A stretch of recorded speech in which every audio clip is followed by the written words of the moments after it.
Hey everybody, I'm Nikki Mills. I'm Kevin Gilmore. We're from Vineyard Community Center, where together we manage K through 12 programming. I work with K through 5th grade. And I work with middle and high.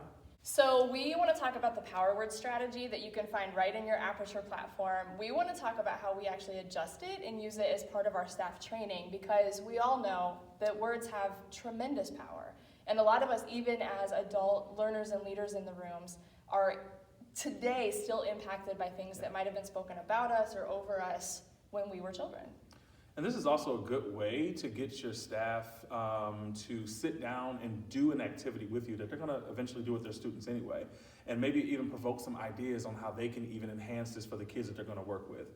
Words have power across the board, and it's truly, truly important that we as adults understand that as we're trying to teach that to our young people. Absolutely. So one of the things that we have our staff do, and like Kevin said, it's really important to model what we're going to do, right? So we become the teachers of our staff in that moment, and we just sort of tag team and we talk about the fact that words have power, kind of like we just said here.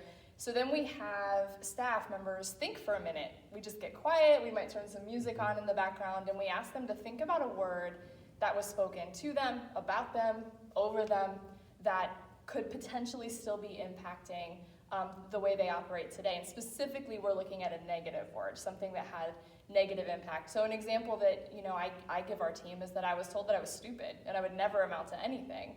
And whether I recognize it or not, that still impacted me for a long time.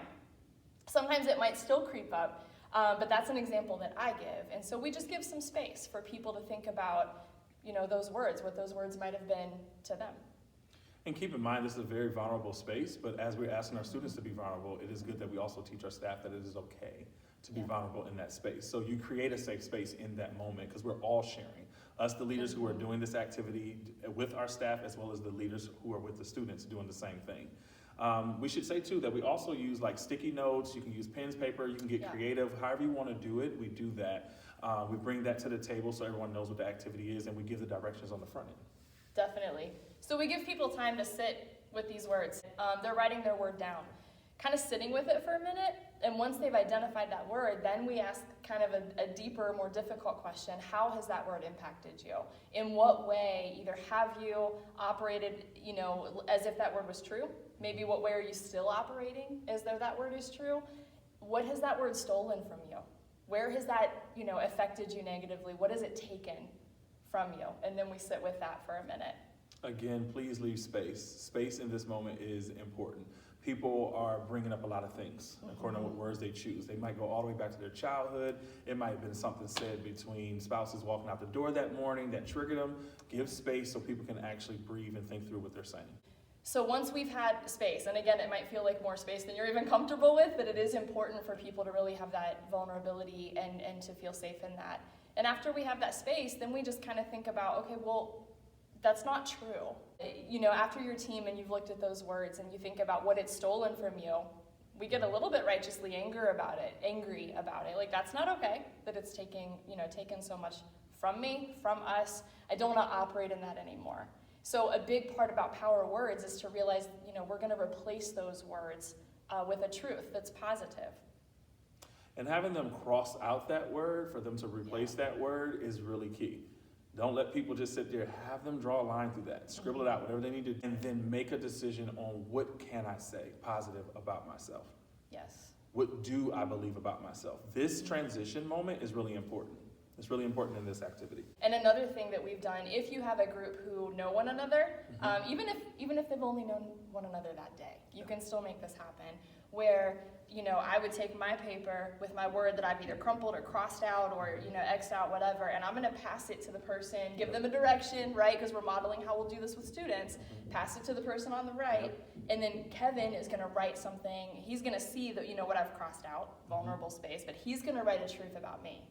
And it's going to go to the next person and the next person. And depending on the size of your group, when your paper gets back to you, it's got maybe one truth, maybe 5 or 6 from the people in the room who are speaking positive affirmations over you.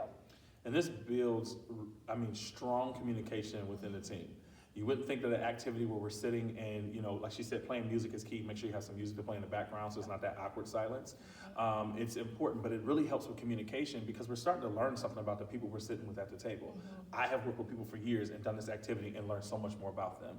So like she said, it doesn't matter if they met that morning in your summer training or this after school training that's starting up, whatever's happening, just go ahead and still implement this in because it's a part of good communication between teammates.